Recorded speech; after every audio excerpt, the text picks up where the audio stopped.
battles over Colorado's water even before we were a state. Water wars have always been part of the culture in the West. In part because it's in short supply. We all acknowledge that no more water is being created. We drink water, irrigate our crops with water, and of course, play in the water. We have to find ways of using the water we have more efficiently, more responsibly. Every day we try to take everything we have and put it to use and not waste anything. But as our cities grow, we were 40,000 people. We're 107 today. We know that the population is expected to double by 2050. There are more questions than just where your next glass of water will come from. All the easy water rights, all the easy water supplies were gone years ago. How is our water use impacting the environment? There are better ways to do this. Are there ways to reuse the water we already have? Lots of hard questions, no easy answers. Welcome to our Colorado, where water runs gold.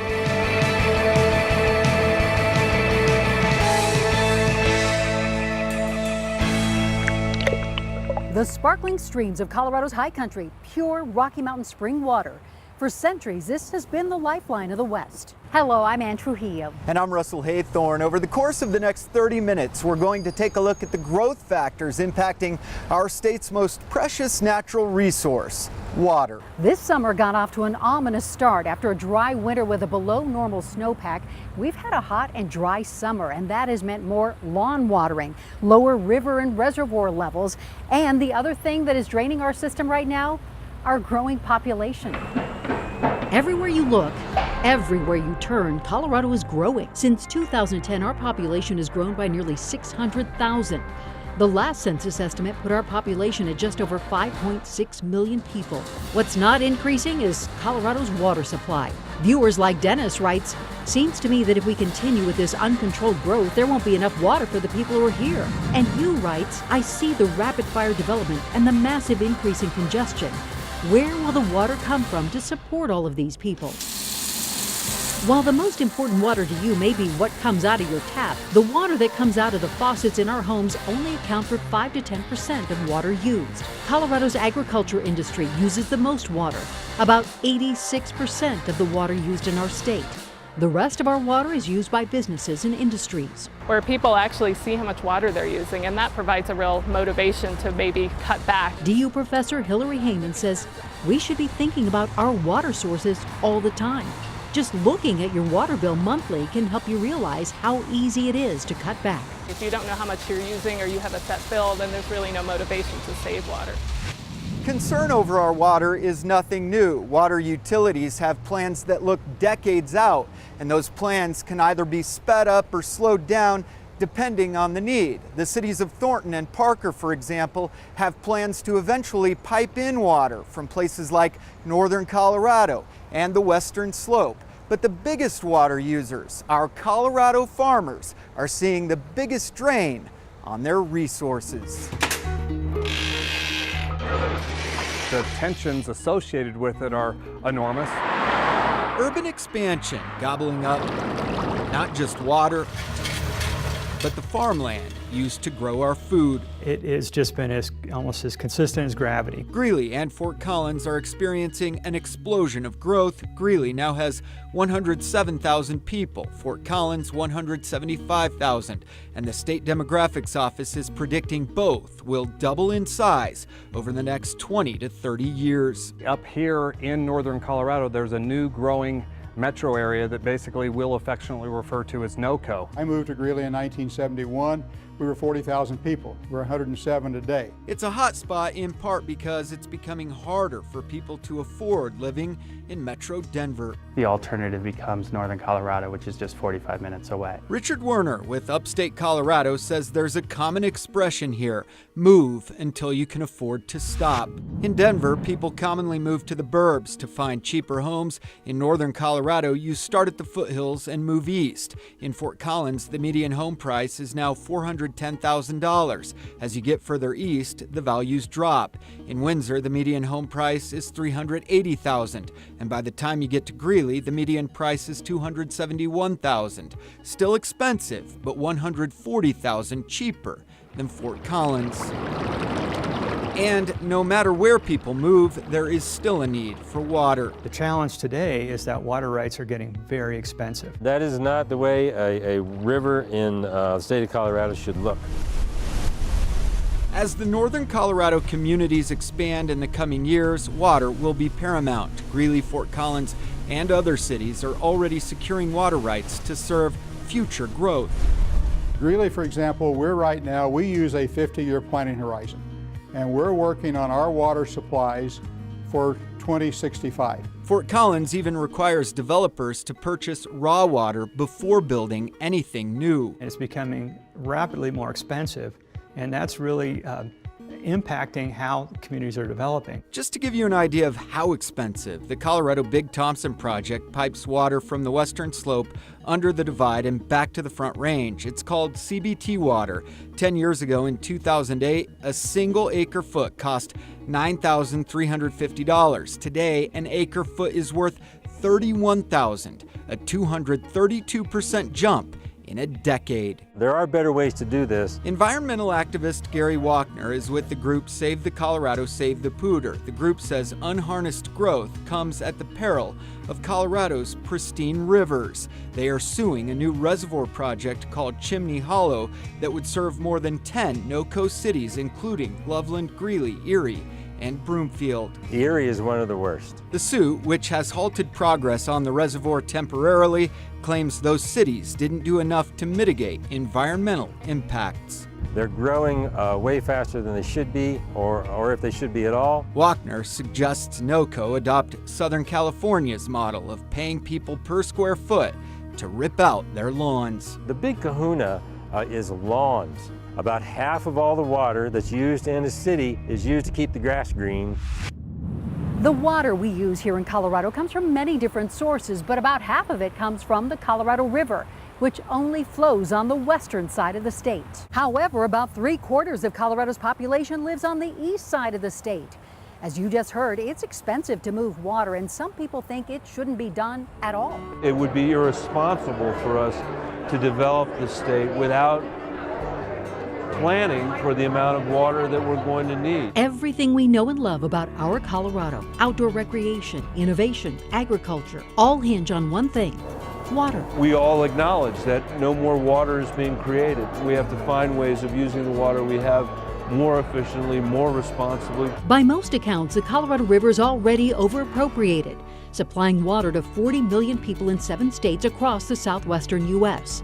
And now the 4 upper basin states, including Colorado, are accusing Arizona of wasteful practices. We have one water user who is basically operating for their own benefit to the detriment of everybody else. One of the central issues this year is drought. A dry winter on the plains and low snowpack in the high country could be catastrophic, especially to lower basin states if the pattern continues. We are 1 year away from Lake Powell being at such low levels that it can't generate power anymore. We're all really very concerned. That's why we've all gotten together. The water users have gotten together in California, Nevada, Arizona, and Mexico's at the table too, to talk about water conservation. Rose Davis works for the Bureau of Reclamation at Lake Mead along the Arizona-Nevada line. There's a lot of people working on solutions, but we really need a few years of great snowpack in the upper basin. That snowpack would help not only downstream, but here in Colorado, because all up and down the river, there is one question. Do we have enough water to support the roaring pace of growth? If we're not smart about it, the answer to that is going to be no. No one uses more water than Colorado's farmers. It's not something we're wasting, it's being put to use.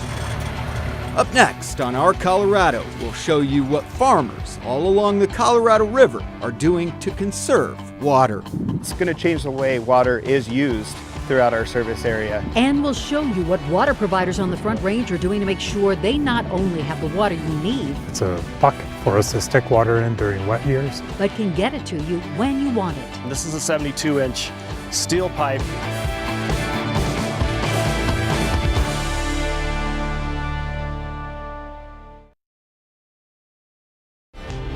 Welcome back to our Colorado, where water runs gold. As you know, your water bill skyrockets in the summer months, but you're still not using nearly as much water as Colorado's farmers and ranchers. While they use 4 out of every 5 gallons of water consumed in Colorado, they're not wasting any of it. It's not something we're wasting, it's being put to use. Farmers here in Colorado are using innovative conservation methods, including drip irrigation systems and giant low-flow center pivot sprinkler systems. Every day we try to take everything we have and put it to use and not waste anything.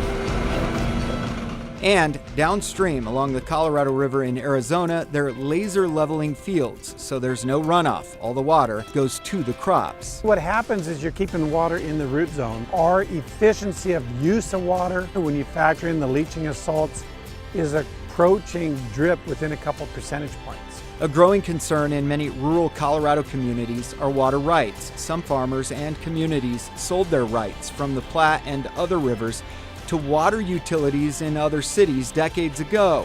The farmers have been leasing that water back, but now the cities need it because demand is increasing. You're seeing farms change, you're seeing communities change, you're seeing a culture shift.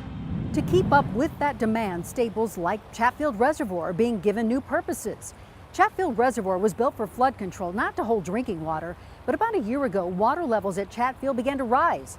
The Army Corps of Engineers agreeing to let communities store water there, adding 20,000 acre-feet of water to the reservoir, enough to provide water to about 40,000 homes for a year. Moving and storing water is nothing new. The Highline Canal has been moving water around the city for more than 135 years. And Denver Water has been using pipes and tunnels to move water from the west slope to the Front Range for nearly as long. Their biggest challenge right now is to store it so that you can use it when you need it. Right now we're standing on one of the treated water storage tanks that is already in service. One of 3 new water storage tanks that are, simply put, large. We're about 300 feet or about a football field long here on top of this tank.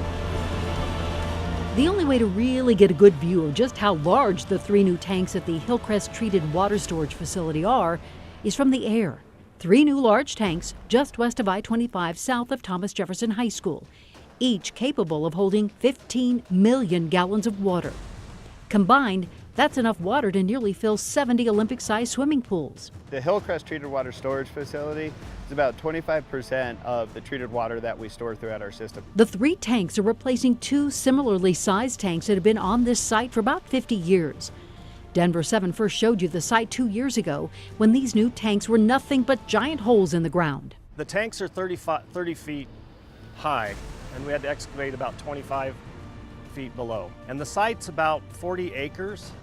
So, back in the day, they did some serious planning on keeping some extra space so we could actually build the new tanks while keeping the old ones in service. The tanks and the pump house are being replaced not just due to age, but because of growing water needs in Denver Water's service area. As part of what Denver Water looks at when it's investing in its infrastructure is not only to maintain the water service and reliability of today, but also of tomorrow. Right now, Denver Water serves about 1.4 million water customers in Denver and surrounding communities. In the middle of winter, those customers use about 100 million gallons a day. In the spring and fall, that can double to 200 million a day. And in the heat of summer, that can grow to 350 to 400 million gallons. That's enough water to fill and empty these 3 new tanks nearly 9 times in just one day. So we really take an all-in approach to ensure we have a reliable water supply in the future as well. We're looking at also finding additional supply through reuse options, through added efficiency measures throughout our community, and also looking for new supply options. Denver Water's worked really hard to change its culture and work with partners instead of at odds with partners. Many Front Range water providers are now connecting their systems. So if one provider loses their supply or has a problem with their system, customers don't go without water. It's going to take more than just working out for your own needs. We're now looking more collectively. How can we make sure that everybody's needs are being met in a way that makes sense for everyone? With construction everywhere you turn, Thornton is one of those cities thirsty for water. And to quench that thirst, the city is now trying to figure out how to access water it owns from the Poudre River. The city started in the mid-1980s to acquire these water rights and the farms that went along with it. So they've come here to northern Colorado, where they want to dig up this entire road and bury a water pipe. A plan that's been opposed by both environmentalists and people who want to see an alternative to their road being dug up. And for me, I just thought, that's a really crummy thing to do. It's unconscionable. They would like to see the water left in the Poudre River until it's further downstream, piping it out closer to I-25. Not only is it a viable alternative, but it's the best alternative. But the city of Thornton says the longer the water stays in the Poudre, the more contaminated it gets, passing through cities like Fort Collins. We've determined that there's room within the road right-of-way to construct our pipeline, our 48-inch pipeline within the road. The issue is far from settled. After months of fighting, Larimer County commissioners have put off a vote on the plan until at least the end of the year. While it may seem like a lot to pipe water from northern Colorado to Thornton, some water travels even further to get to your home. Like Denver, most water districts started planning for growth years ago and bought the rights to water from various creeks, rivers, and reservoirs long before they needed it. And while most don't need the water right now, they're close enough they're having to figure out both how to get it and where to store it. What you see in the background now is 6 years of filling. There's about 27,000 acre-feet of water there. This is Parker's Reuter-Hess Reservoir. It's about 105 feet deep right now. Eventually, it will be about 165 feet deep, holding more water for more people. It's a bucket for us to stick water in during wet years and an ability to pull water out during dry years. The water filling Reuter-Hess right now comes from Cherry Creek just a few miles away. But the city is working on plans to bring in water it owns up near Iliff, about 150 miles to the northeast. But we have the water, and we're now just putting together a plan on how you actually move that water from there to here to store it. They want to start storing that water now because Parker expects its population to triple by the year 2045. It's the same story up and down the Front Range. The Aurora Highlands will feature every category of housing from affordable attached homes to multifamily groupings. Aurora Highlands, Aerotropolis, Gaylord by DIA, just some of the developments already being built in Aurora. Already Colorado's third largest city, Aurora expects to grow from about 365,000 now to more than 700,000 by 2070. Look at the maps provided by the city. Everything you see in white is undeveloped. The city's director of water says not only do they have the room to grow, they have the water too. We're 95% surface water, so we get almost all of our water from the snowpack. Marshall Brown says getting water from several sources, not just one, is key to its supply. We get the water supply out of 3 river basins. Aurora has bought up rights to water from the Colorado River, the South Platte, and the Arkansas River basins, and rights to a reservoir, Wild Horse, more than 100 miles away near Alma in Park County. And now the city is looking at a new source, an old gold mine, London Mine near Breckenridge, where mining has stopped, but water rights are still tied up. So that's one area where we can look to potentially shift supplies that were used for mining historically over to municipal use. One of the largest cities in the world is already on the verge of running out of water. After the break, see what Cape Town has done to keep from drying up. And we'll show you some simple things you can do around your own home to save a little bit of water.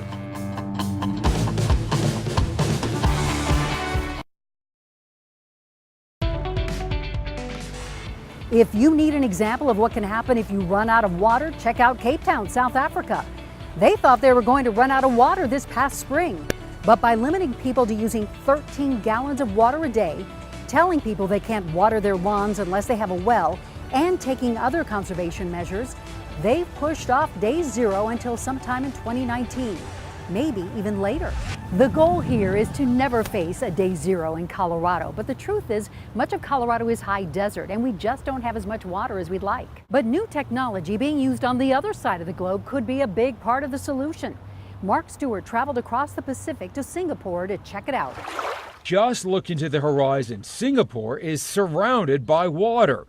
Yet the issue here is storage. The island is small, so finding places to keep usable water is limited. To produce new water, the Singapore solution, what's known as new water. Water is basically reused. It's cleaned and purified using a high-tech system to filter it and ultraviolet light to disinfect it. The process is used to help provide about 40% of Singapore's water supply. Singapore's new water can be used for drinking, but in most cases, businesses use it to power their factories. Can the technology there be applied to Colorado? Absolutely. Denver is testing out a similar system, taking used water, making it clean again. This is video from a demonstration just this year. With the drought and climate change that we're facing right now in Colorado and across the West, it's really important that we take care of our water resources. It's not a novelty. It may be a necessity as more people move here and industry grows. The most recent state water plan is expecting the population and the water gap to double by 2050, meaning that we're going to need more water supplies than we currently have. Inside your home, some of the easiest ways to conserve the most water come from the smallest rooms. If you have older toilets, you've all heard this, you can switch to low flow toilets. Newer toilets use about 1.5 gallons of water per flush. Older toilets, 3 to 5 gallons per flush. If you flush 5 times a day, that's a savings of 3,600 gallons per year. If you like baths, take one occasionally, but try to stick to the shower on most days. That's because the average bath uses 50 gallons of water, whereas the average 8-minute shower only uses 17 gallons. Your washing machine is one of the biggest users of water in your house, and we realize it's hard to cut back on that. But you can do things like opt out of the extra rinse cycle. And you can do things like reuse your bath towels multiple times before you wash them. Good job. Good job. Outside your house, green lawns are pretty, but they also use a ton of water. So you can do things like rock beds and plants and flowers to reduce your water use. If you use a sprinkler system, make sure you're watering no more than 3 times per week. And finally, some homeowners have even converted a portion of their lawns to artificial turf, which uses no water and over the course of the summer saves thousands of gallons. If you have some ideas about maintaining Colorado's water supply, we want to hear from you. Join the conversation right now on the Denver Channel Facebook page or email us at ourco@thedenverchannel.com. Whether conserving water in your own home or being more respectful of it when you're boating, swimming, or fishing, just making a few simple changes can make a world of difference. We all need to remember to take better care of our water in our Colorado. For all of us at Denver 7, we'll see you next time.